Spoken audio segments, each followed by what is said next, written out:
نحمده ونصلي على رسوله الكريم أما بعد أعوذ بالله من الشيطان الرجيم بسم الله الرحمن الرحيم وظللنا عليكم الغمام وأنزلنا عليكم المن والسلوى كلوا من طيبات ما رزقناكم وما ظلمونا ولكن كانوا أنفسهم يظلمون صدق الله العلي العظيم.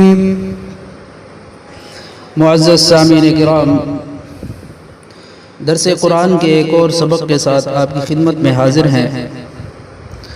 آج انشاءاللہ العزیز سورہ بقرہ کی آیت نمبر 57 کا ترجمہ اور مختصر تفسیر پڑھیں گے. سب سے پہلے آیت کا لفظی ترجمہ دیکھ لیجئے. وَظَلَّلْنَا، اور ہم نے سایہ کیا، علیکم تم پر، الغمام بادل کو کہتے ہیں، وَأَنزَلْنَا اور ہم نے اتارا، علیکم تم پر، المن والسلوى من اور سلوى، کلو تم کھاؤ، من طیباتی ما رزقناکم پاک چیزوں سے جو ہم نے تمہیں دی، وما ظلمونا اور انہوں نے ہم پر ظلم نہیں کیا، لیکن کانوا تھے، انفسہم یظلمون اپنی جانوں پر ظلم کرتے.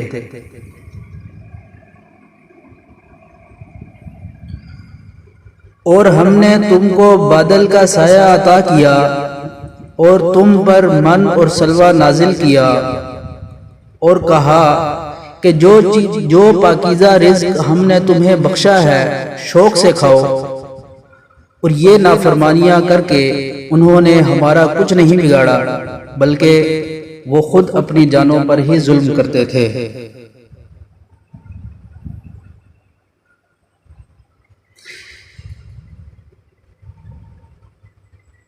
بنی اسرائیل کا ذکر چل رہا ہے. مذکورہ آیت میں جو واقعہ ذکر کیا گیا ہے یہ اور اگلی آیت میں آنے والا واقعہ، یہ دونوں وادی طے میں واقع ہوئے. وادی طے کی حقیقت یہ ہے کہ بنی اسرائیل کا اصلی وطن ملک شام ہے.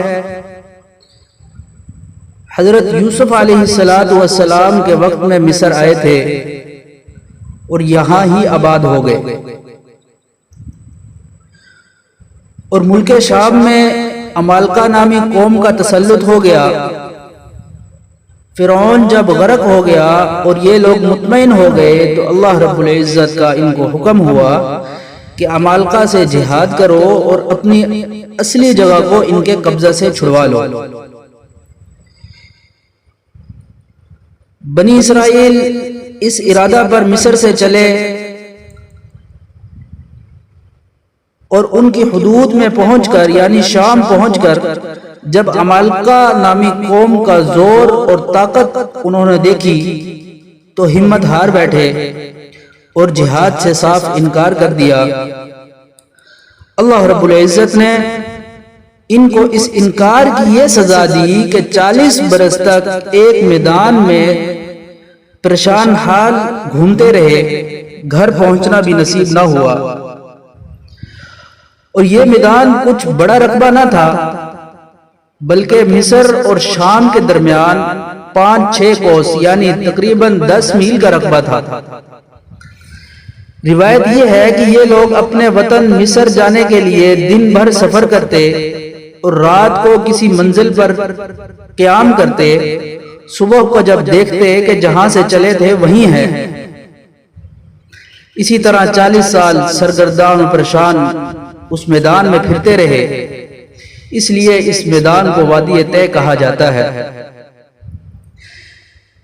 طے کے معنی ہے سرگردانی اور پریشانی کے. یہ وادی طے ایک کھلا میدان تھا، نہ اس میں کوئی عمارت تھی نہ درخت جس کے نیچے دھوپ اور سردی اور گرمی سے بچا جا سکے، اور نہ یہاں کوئی کھانے پینے کا سامان تھا، نہ پہننے کے لیے لباس. مگر اللہ رب العزت نے معجزہ کے طور پر حضرت موسیٰ علیہ السلام کی دعا سے اسی میدان میں ان کی تمام ضروریات کا انتظام فرما دیا۔ بنی اسرائیل نے دھوپ کی شکایت کی تو اللہ رب العزت نے ایک سفید رقیق ابر کا سایہ بادل کا سایہ کر دیا، اور بھوک کا تقاضا ہوا تو من و سلوہ نازل فرما دیا، جیسا کہ آیت کریمہ میں ہے۔ یعنی درختوں پر ترنجین جو ایک شیریں چیز ہے بکثرت پیدا کر دی، ایک پھل ہے، یہ لوگ اس کو جمع کر لیتے اور کھاتے، اسی کو من کہا گیا ہے۔ اور بٹیریں ان کے پاس جمع ہو جاتی، ان سے بھاگتی نہ تھی، یہ ان کو پکڑ لیتے اور ذبح کر کے کھاتے، اسی کو سلوہ کہا گیا ہے۔ یہ لوگ دونوں لطیف چیزوں سے پیٹ بھر لیتے،